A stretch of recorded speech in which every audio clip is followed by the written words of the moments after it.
back by popular demand. This is the Turnbucklepad Podcast on YouTube.com. Respect wrestling or get out.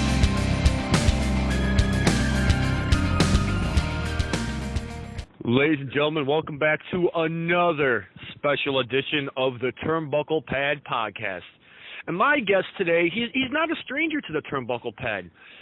4 years ago, him and a couple of his buddies were happy to grace the show. He is one of the most famous and influential factions, known as the Hollywood iCONz. He is none other than Mr. Max Holiday. Max, thanks for coming back to the show. Oh, you are very welcome. You're also welcome for the rating spike that just happened right now. See, that's the gift of giving. It just keeps on growing. Now, Max, it's been 4 years since you've been on the Turnbucklepad, and the last time we had you on here, you were on here with Joey Roth and Jeff Troy, yeah. See, there's so many of you guys. It's hard to keep track of all of you. We're like the Wu-Tang Clan.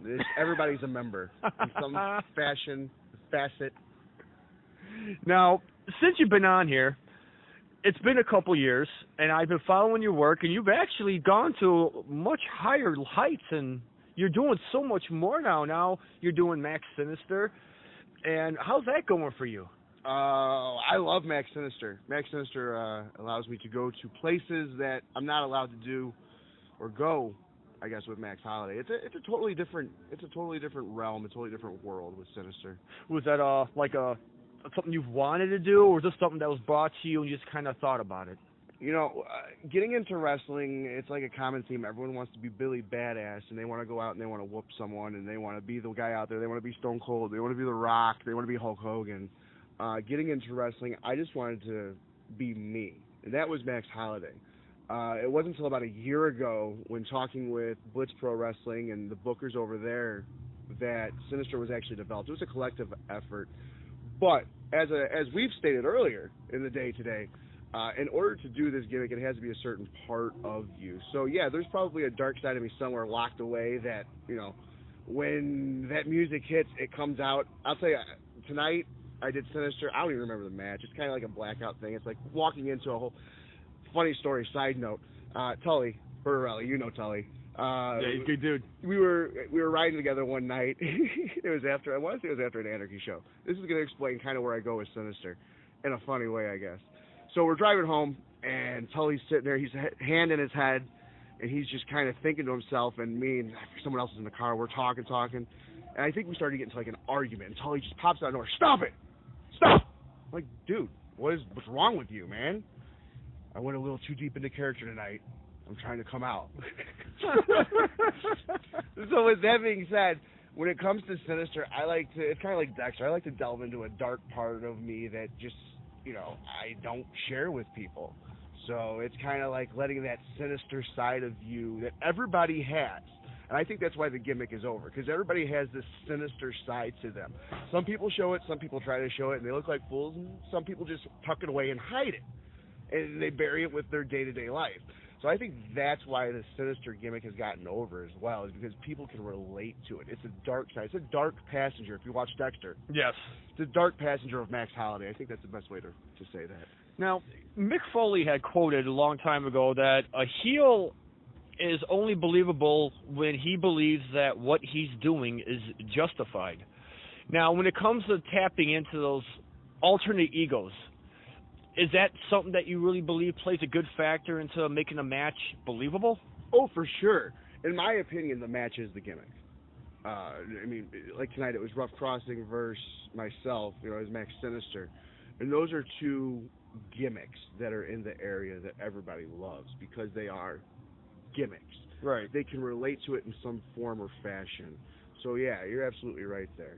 Do you ever find it hard being in character and knowing that you're someone else's, like a fan's perspective, you're someone else's constructive release? They can identify and sympathize and relate with your character and your gimmick, and they can live vicariously through one of your matches.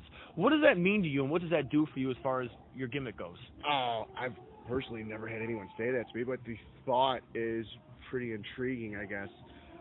When it comes to the gimmick, I'm all about the small intricacies, the small tells and So if you're picking up on that stuff and I'm connecting with you in that manner, then job well done, I guess. I mean, like I said, you have to have, everybody's got a part of it in there. So if I can connect with you on that level where I'm not, because Sinister does not talk. If you notice tonight, it's more of a look, it's more of a feel. And if I can come out there and get you to feel what I'm trying to portray, and you're connecting with me, then sweet. That's the way it's supposed to go, and it's hard to find believable gimmicks nowadays. Sure. We were in our last episode with me and you might know him, Rough Crossing. Yep. We were talking about who you work with and whether they should be in the ring or whether they shouldn't be in the ring. Do you think the mentality of someone coming into the business or having their first match or their second or their third, that they really need to stop and think about who they are and who their character is before trying to portray it? Maybe a little bit of column A, a little bit of column B here. When getting into wrestling, I think a lot of people they don't think about the actual actions and what you're doing and the fact that you're in there telling a story. I think when it comes, personally, I know it happened to me too when I first got into wrestling. It's all about the character and all about what you're going to portray. The problem is people try to portray things that they're not. Right. You, like you said, you have to look at yourself. You have to look into yourself. What is it that I am? What is it that I want to be? And how can I portray that 1,000 times over to get my point across? Very, very good. Very good points to make here. Now, you've been all over the map since the last time I've seen you. And I notice now, right now, you're still the Anarchy Heavyweight Champion, correct? Yeah, I just won that in October. I won it in August. August, yeah. Wow. I won it back. So you can pretty much safe to say that you're on the fast track to success because you got a following. I guess. You are one of the most dominant factions around. I appreciate it. And the fans love you guys. Which is weird. Is it difficult, though, like being part of one of the biggest factions and then you're doing your own thing as Max Sinister? No. Okay, for a fan's perspective, if a fan was looking and said, wait a minute, I know that guy, he's from this, but now he's doing this. What? Am I? It's, for instance, someone asked me today. Someone said, hey, you're wrestling the Lucha Fed tonight, right? I go, yeah. I go, actually, no. I'm going to be there. Oh, who are you wrestling? You wrestling Rough? No. What do you mean? No, Sinister's wrestling Rough tonight. So I try to separate the two because they're two separate people. Max Holiday is someone that's out there having fun. Well, it's kind of weird. I've developed a Mick Foley gimmick unintentionally. Unintentionally, it really is. Max Holiday, the Hollywood icon, likes to go out there and likes to have fun, likes to, whoop people's butt and have a good time doing it. Get the girls, get the ladies, like everybody else. Then you have the Bruiser, who is just out there beating people up for some reason, but still part of the Hollywood icons. And then it goes into Sinister, which is a totally separate entity, but yet still the same. So it's kind of like an evolution of Max Holiday. It is. Each character is a different personality of Max Holiday. Each character is a different level. Yeah, a different level of the character that is Max Holiday. Like I said, Sinister is ultimately the dark passenger of Max Holiday. And it's kind of hard because, I know I'm recognizable in a way because of the beard and all that, but so to separate the two, it's interesting. It's interesting and it's hard, but yet it's not. And it's weird. It works, though. I think that's the weirdest part is the fact that it even works. The most important thing is that the fans like it. Yeah, absolutely. And if you ain't got the fans behind you, it's going to be very hard to get yourself somewhere. Yeah, I think I said it in the last interview we did with the iCONz interview.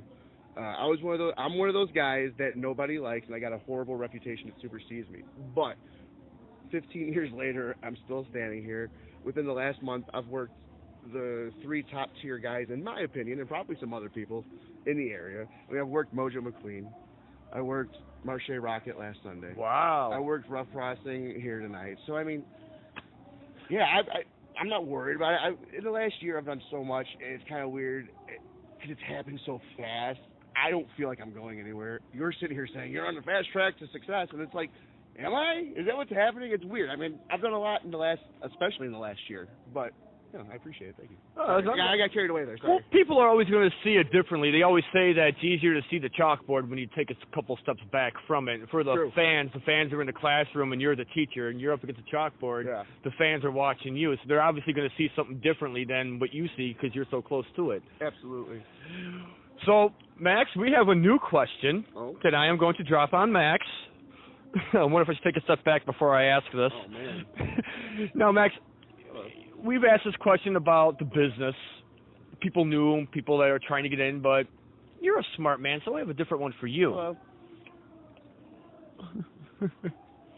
Part of fans, pretty women, distraction, sorry. it happens. She was dressed up. What does this business need to be special again the way it was in the 80s and the 90s? Oh, man. What does it need? An injection of testosterone? There's so much vagina talk going around. Everyone's a pussy now, it seems like. Everyone's crying or whining. I don't know. What does it need? I guess it needs an injection of Kayfabe? Kayfabe? I would say kayfabe, but see, the E's even destroying kayfabe with their whole social media thing. I mean, I don't know, man. It's tough to say at this point. Personally, I'm a wrestler. I'm not the guy trying to change the business. I guess the safe answer would be kayfabe, really. I guess the safe answer would be kayfabe. I think we've had this talk before. I think we have, too. Fans, for what you don't understand when you hear the term kayfabe means keeping your business to yourself, not going out and sharing it and blabbing it with everyone else. It's almost like McDonald's giving away the recipe to their secret sauce for a Big Mac. Yeah, absolutely. And see, that's I know Ruff was talking shit about social media, but I think that's one of the things that's really kept my career alive is social media. As far as Max Holliday's concerned, because that's, social media, that's Max Holliday's thing. That's the Hollywood iCONz thing. But as far as Sinister goes, not so much. So I guess, kayfabe definitely needs to come back into it to protect stuff like the Sinister gimmick, which is something I'm very protective of. And this is the first time I've used it outside of Blitz, and that's, Well, it's an effective character, and you can tell the fans are behind it. Kayfabe. It needs kayfabe in order to work. Yeah. Yeah. Well, fans, this is all the time we have today. This has been my guest, Mr. Max Holiday. You can find him at Anarchy out in Berwyn. Or on Twitter at Holiday Special. Or there, too. He's not a hard man to find. No. I'm a social media whore, really. And you don't even have to charge him for it. No, that's true. Until then, fans, this is Mike Stover. This is Max Holiday. Until then, Max, thanks for joining the show. No problem. And we're out. Pinkies raised, bitches.